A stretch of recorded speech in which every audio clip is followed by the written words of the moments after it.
Para hoje vamos voltar a abrir a Bíblia consigo, para deixarmos que ela fale ao nosso coração, e nada melhor do que propormos a leitura do capítulo 5 de Atos, o livro de Atos, capítulo 5, para lermos 5 ou 6 versículos deste mesmo capítulo, os versículos 27 a 32, que diz assim: e tendo-os trazido, os apresentaram ao Sinédrio, e o sumo sacerdote os interrogou, dizendo: não vos admoestamos expressamente que não ensinasseis nesse nome? E eis que encheste Jerusalém dessa vossa doutrina e quereis lançar sobre nós o sangue desse homem. Respondendo Pedro e os apóstolos disseram: importa antes obedecer a Deus que aos homens. O Deus de nossos pais ressuscitou a Jesus, no qual vós matastes, suspendendo-o no madeiro. Sim, Deus com a sua destra o elevou a príncipe e salvador para dar a Israel o arrependimento e a remissão de pecados. E nós somos testemunhas destas coisas, e bem assim o Espírito Santo que Deus deu àqueles que lhe obedecem. Pedro, é interessante ver que aqui o apóstolo, e estamos a ver uma passagem de Atos, mas estamos a ver uma fala de Pedro, vamos dizer assim, algo que Pedro vai enumerar. De alguma forma ele aqui parece que não está a respeitar os reis e governantes, parece que há aqui uma contradição, ou não?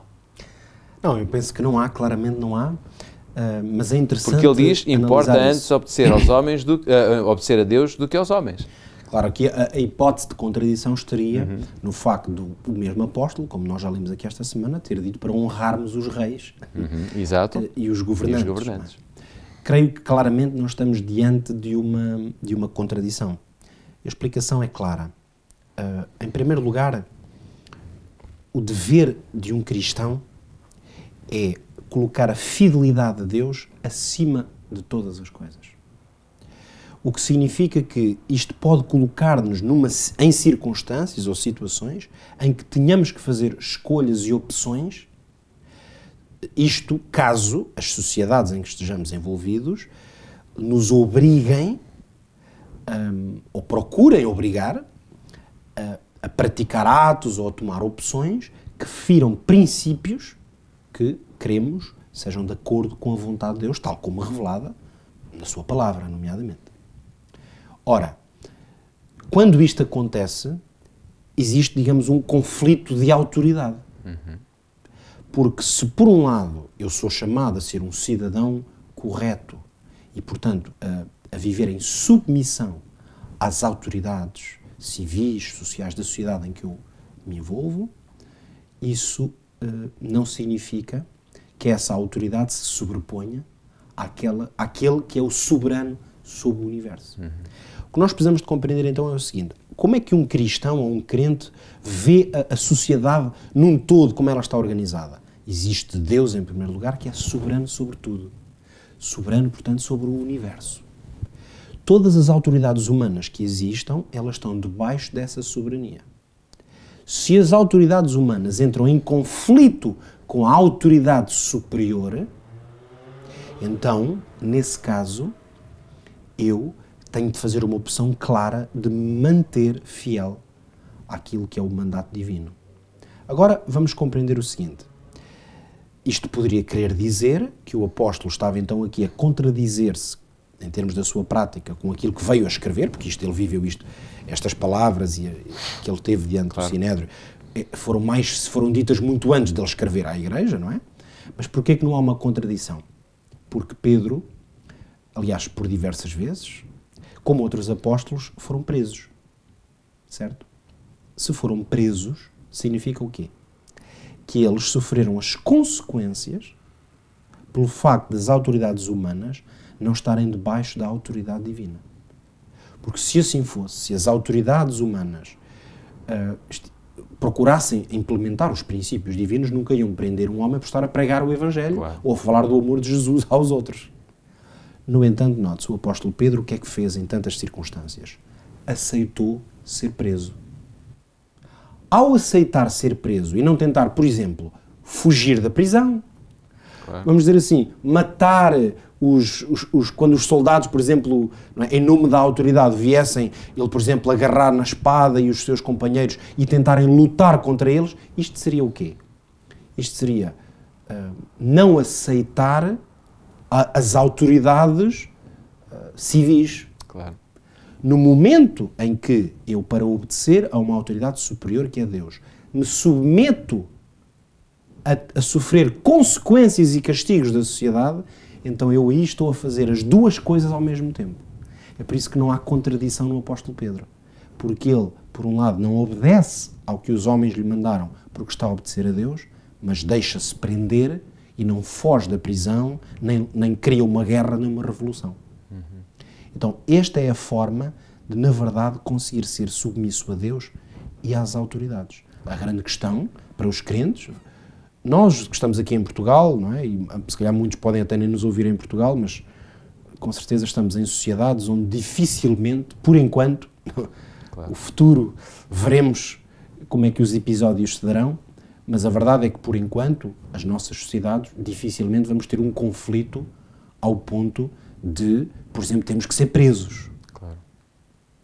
Mas existem sociedades, neste momento no mundo, em que, de facto, pessoas são presas, julgadas, devido à sua fidelidade a princípios de Deus. Se quiséssemos vir para a nossa sociedade, o que é que nós temos? Por exemplo, um cristão que queira preservar a verdade do sábado e guardar o sábado como dia santo, como tantos cristãos fazem por este mundo afora. O cristão que queira ser fiel a esse princípio está claramente sob a hipótese de ser punido, por exemplo, sendo despedido. Claro. Isto significa o quê? Que mais o exemplo fica semelhante à situação de Pedro. Eu, para ser fiel a Deus, não vou aceitar que uma autoridade humana, neste caso não é uma autoridade política, mas ainda que fosse uma lei do país, eu não vou permitir que essa autoridade exerça a sua vontade sobre mim se eu sei que essa é a vontade de Deus. Agora, eu posso é ter que sofrer a consequência. Claro. Então, eu posso ter que aceitar ser despedido, eventualmente que me façam perder certos direitos no trabalho, quem sabe, por exemplo, salário, etc., por causa da minha decisão, e o que eu posso é aceitar essas consequências.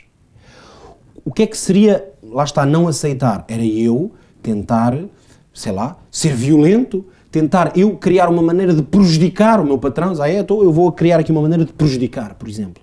Na verdade, o crente, como está do lado do bem, não vai pagar o mal com o mal. Ele vai aceitar essa consequência, acreditando que a autoridade superior que é Deus vai acabar por cumprir a sua promessa e me defender. Foi isso que o apóstolo Pedro com certeza fez, porque queria que o Senhor a libertaria. Podemos lembrar aqui um outro excelente exemplo, com o qual termino, o do apóstolo Paulo, quando estava preso injustamente, quando foi açoitado com Silas, foram aprisionados e depois vem aquele terremoto que os liberta. Claro. Ele lembramos com certeza da história de que o carcereiro até queria tirar a vida porque viu, bom, eu estou diante das autoridades, claro, a minha vida está terminada.